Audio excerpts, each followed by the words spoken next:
Bismillahirrahmanirrahim. Assalamualaikum warahmatullahi wabarakatuh. Waalaikumsalam warahmatullahi wabarakatuh. Perkenalkan, nama saya Ustazah Nisa. Saya adalah salah seorang guru di Sekolah Bintang Generasi Islam YAPGI, Yayasan Peduli Generasi Islam. Kali ini, di video ini, insya Allah kita akan mendatangkan salah seorang wali murid dari Sekolah Bintang Generasi Islam yang alhamdulillah tahun kemarin, di wisuda tahun kemarin sudah lulus, sekarang sudah menjadi alumni dan sudah bersekolah di tingkat lanjut. Nah, santri ini kebetulan pindah ke Sekolah Bintang Generasi Islam itu sebelumnya bersekolah di Jepang. Jadi setelah sebelumnya bersekolah di Jepang, pindah ke Sekolah Bintang. Nah, kita sekarang ingin mengetahui apa yang menjadi alasan dari orang tuanya untuk memilih Sekolah Bintang Generasi Islam sebagai sekolah lanjutannya setelah sebelumnya bersekolah di Jepang, dan lalu bagaimana proses adaptasinya dan bagaimana proses pendidikan yang dijalani di Sekolah Bintang Generasi Islam. Kita akan mencoba untuk mencari tahu lebih dalam, dan alhamdulillah di sini sudah hadir orang tua atau ibu dari santrinya bernama Muhammad Abdurrahman Al-Fatih. Ibu bernama Ibu Laili yang alhamdulillah sekarang sudah hadir di sini, dan kita akan berusaha untuk mencari tahu.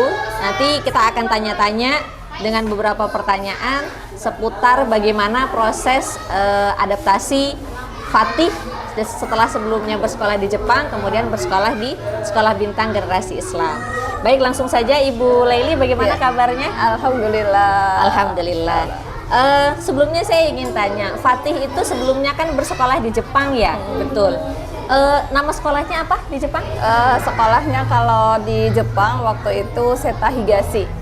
Seta Higashi itu selevel SD memang ya? Iya, jadi seperti namanya itu kayak wilayahnya gitu ya Ustazah. Jadi kalau SD itu kan bahasa Jepangnya Sogako gitu kan. Jadi Seta Higashi Sogako itu berarti Seta itu wilayahnya, Higashi itu timur. Jadi sekolah dasar Seta Timur seperti itu kalau di berdasarkan regional sekolahnya ya. Baik.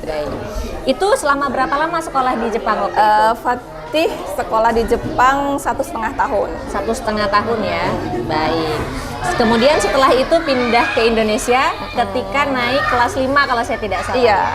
Naik kelas 5 pindah ke Indonesia. Nah, ketika pindah ke Indonesia, orang tuanya Fatih ini mencari sekolah yang seperti apa di Indonesia? Iya, jadi kami memang benar-benar ini ya untuk mendidik untuk anak-anak itu ya. Kami memilih dan berdiskusi bareng gitu ya. Saya dengan suami memang menginginkan sekolah itu bukan hanya sekedar ilmu pendidikan pada umumnya gitu kan. Jadi saya ingin ada poin plusnya lagi selain ilmu yang biasa didapat di sekolah-sekolah pada umumnya. Dan di sini saya melihat ya ada banyak gitu ya plusnya, mulai dari pembelajaran hafalan gitu kan, baca Al-Qur'annya, kemudian adabnya seperti itu. Jadi kami seperti itu yang kami pilih gitu ya pertimbangannya. Tentu saja pasti kan awalnya ada pilihan-pilihan beberapa sekolah gitu ya. Nah, kenapa akhirnya jatuh pilihannya ke Sekolah Bintang? Ya sudah ini ya sudah jatuh cinta sebelumnya. Mantep ya. Iya, sudah mantep di situ gitu kan. Mungkin ada sekolah-sekolah yang mungkin ini gitu ya, tetapi ya ada beberapa hal yang mungkin belum serak di hati kami gitu, sehingga saat menemukan sekolah ini, ini yang kita pilih. Gitu. Ini yang dicari ternyata ya. Baik, alhamdulillah. Kemudian setelah pindah nih, mulai bersekolah di sini di Sekolah Bintang, ada cerita nggak dari Fatih tentang proses adaptasi? Dia kan pasti ada proses adaptasi ya, dari dulunya sekolah di Jepang dengan ritme di Jepang, lingkungan di Jepang, kemudian pindah ke sini, datang ke Sekolah Bintang. Ada cerita tentang adaptasinya nggak, gimana gitu? Iya. Jadi untuk adaptasi itu ada beberapa ya Ustazah. Tadi yang seperti saya ini tadi terkait waktu. Oh ya. Waktu keberangkatan sekolah. Jadi di Jepang itu kan untuk anak SD itu mereka berangkat itu jam 8 pagi. Oh, jam 8 ya. Jam 8 pagi itu baru ngumpul. Jadi mereka harus kumpul dulu di suatu tempat. Itu jam 8 itu baru nanti di kelompoknya itu jalan ke sekolahnya seperti itu. Dan itu jam 8. Nah, begitu balik ke sini waktunya kan kembali lagi gitu ya. Iya, pagi-pagi banget jadi harus siap-siap ya. Jadi ya harus, kalau dulu kan meskipun kita bangun pagi untuk melaksanakan sholat gitu ya, tapi kan masih ada jeda waktu ya Ustazah ya, jam 8 gitu kan masih lumayan santai lah gitu kan. Tapi pada saat di sini ya sudah, itu selesai sholat harus mandi, harus siap-siap sarapan dan berangkat gitu. Jadi itu terkait waktu. Kemudian yang saya bener-bener iniin ke Fatih itu terkait adab. Jadi dia itu setiap mau berangkat itu cium tangan. Kemudian ini, Umi doain Mas bisa ya gitu kan, kalau ada ulangan gitu kan. Lah, ya kan setiap hari Umi doain. Ya enggak, kan kalau kata Ustazah doa Umi itu manjur gitu kan. Jadi kalau ada ujian aku harus minta doa khusus ya. Khusus dari Umi, cium tangan itu setiap hari dia lakukan kalau mau berangkat sekolah gitu. Wah, Masya Allah itu. Iya. Kemudian kalau terkait dengan pelajaran-pelajaran, kan di Jepang tentu saja ada perbedaan ya dengan di sini. Gimana kira-kira adaptasinya Fatih dengan pelajaran? Kalau pelajaran sih Fatih alhamdulillah ada beberapa yang dia bisa ikuti gitu ya Ustazah. Ada mungkin yang beberapa dia kesulitan gitu ya, yang bisa dia ikutin misal terkait belajar bahasa gitu ya. Di sana kan ada 3 bahasa, ada bahasa huruf, ada huruf yang dipelajari gitu ya, hiragana, katakana, kanji, itu alhamdulillah dia bisa gitu kan. Tetapi di sana juga dia ada kesulitan terkait mata pelajaran seperti matematika contohnya gitu, karena bahasa. Ya, terkendala bahasa. Jadi dia di sana itu di sekolah diberikan kayak iPad gitu Ustazah. Jadi khusus buat Fatih untuk translate bahasa, karena memang dia belum mahir bahasa Jepang kan. Jadi ditranslate dulu. Nah, itu kadang translatean itu kan nggak sesuai dengan ini ya Ustazah. Jadi dia masih agak kesusahan gitu kan untuk belajar misal matematika gitu. Tapi alhamdulillahnya pas kemarin dia sekolah di sini gitu ya, alhamdulillahnya mungkin di awal dia juga masih kesusahan karena mungkin beda mata pelajaran ya, yang dipelajarin itu kan beda materinya beda gitu. Tapi alhamdulillahnya dia mampu mengejar dan surprise banget gitu ya. Kemarin ujian dia ngasih nilai ujiannya ke Uminya itu nilainya Masya Allah luar biasa gitu. Nilai yang bagus itu. Ya. Berarti pelajaran alhamdulillah justru bisa ngikutin di sini ya. Di sini bisa ngikutin. Nah, kemudian hal yang lain ada nggak? Kan misalnya di Jepang itu kan pasti ada pola-pola aktivitas atau mungkin makanan-makanan yang berbeda gitu ya. Nah, setelah kembali ke sini, terutama kalau di sekolah bintang ya, kalau kita kan ada menerapkan konsep makanan halalan thayyiban, terutama untuk snack santri ya. Untuk snack kita adakan makanan yang halalan thayyiban dan itu sederhana sekali gitu. Biasanya anak-anak pindahan itu agak terkejut. Biasanya kita menerima beberapa anak pindahan itu terkejut kok. Sudahlah tidak boleh jajan di sekolah ya, tidak boleh bawa uang gitu ya. Terus nggak boleh bawa makanan dari rumah, snacknya disediakan dari sekolah, halalan thayyiban, real food gitu ya. Itu gimana kalau Fatih responnya? Alhamdulillah Fatih tidak ada masalah dengan itu. Iya, karena memang di Jepang juga sudah seperti itu Ustazah. Oh gitu? Iya, jadi di Jepang itu tidak ada jajan.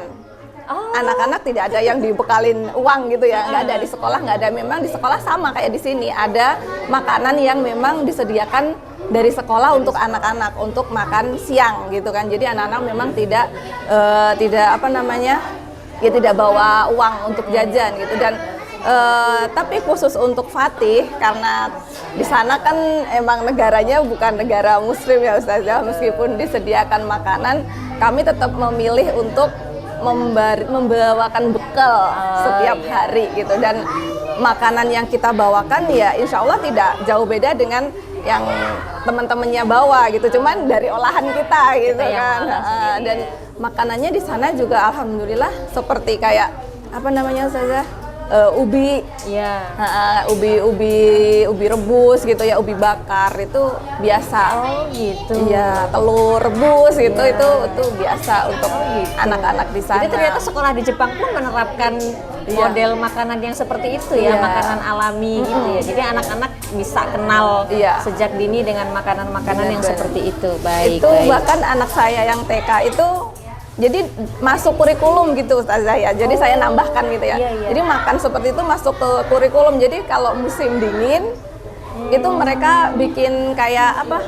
Api unggun di depan sekolah untuk membakar ubi. Oh gitu. Iya, untuk anak TK. Jadi ubi dibakar, habis itu dimakan bareng-bareng. Tapi gitu. seru gitu ya, seru. jadi seru-seruan. Tapi makanannya sehat. Makanannya gitu. seperti itu. Iya luar biasa. Baik. Jadi memang mengajarkan anak untuk bisa makan makanan sehat alami itu ternyata penting juga ya. Iya, di Jepang dari juga sekolah, diajarkan. Masya Allah, iya. Alhamdulillah kalau begitu. Jadi pas balik ke sini alhamdulillah anak-anak nggak kaget ya nggak dengan kaget. snack di sekolah ya. Seperti itu makanannya. Baik. Selanjutnya, nih Fatih sekarang kan sudah di pesantren. Pesantrennya di mana? Di daerah mana? Di Tulungagung. Oh, di Tulungagung, Jawa Timur. Jawa Timur. Iya. Nah, kan jauh nih dari Banget. rumah. Iya. Jauh banget. Itu gimana kemarin pas berangkat ke pesantren? Pas berangkat ke pesantren, alhamdulillah anaknya fine. Anaknya baik-baik saja. Cuman orang tuanya Ternyata yang mellow ya. yang melo, yang drama gitu ya. Jadi anaknya alhamdulillah itu memang dari SB banget ya, dari sekolah bintang itu benar-benar apa ya, sudah diberikan terlebih dahulu gitu ya, terkait apa namanya, program sebelum mondok gitu ya Ustazah, kayak mabit itu kan. Itu benar-benar pelajaran yang luar biasa untuk anak saya gitu ya. Pada saat dia diantar ke Tulungagung itu dia sudah benar-benar siap gitu kan, dengan bahkan keluarga, teman gitu kan, ada yang bilang, Fatih kamu beneran ke pondok, di pondok itu seperti ini gini gitu kan. Iya, nggak apa-apa gitu. Mantep ya. Iya, bahkan dianya yang apa, Fatihnya itu yang pengen segera nyampe berangkat di pondoknya gitu. Alhamdulillah anaknya siap ya, Dari karena sisi itu tadi kesiapan, ya, karena karena di SB sudah di betul. siapkan. Jadi karena di sekolah bintang sejak kelas 5 itu sudah dilatih mabit setiap pekan ya, selama 3 hari itu ternyata berpengaruh banget ya untuk iya. kesiapan dan kemandirian anak masuk pesantrennya. Oh iya, alhamdulillah. Jadi sekarang sehat kondisinya Fatih di pesantren? Alhamdulillah. Alhamdulillah. Nggak ada drama berarti kemarin ya? Enggak ada. Baik, Yang alhamdulillah. drama, iya. Baik, alhamdulillah kita sudah banyak bertanya-tanya tadi kepada Ibu Laili, ibunda dari Muhammad Abdurrahman Al-Fatih, alumni Sekolah Bintang Generasi Islam, dan alhamdulillah luar biasa responnya positif. Ananda Fatih juga sekarang sudah berada di pesantren dalam kondisi yang baik, luar biasa, dengan kesiapan dan kemandirian yang juga sudah disiapkan di sekolah gitu ya. Alhamdulillah, dan terima kasih kami ucapkan kepada Ibu Laili. Sama Ustazah. Ya, dan terima kasih juga. Sekian, assalamualaikum warahmatullahi wabarakatuh. Waalaikumsalam.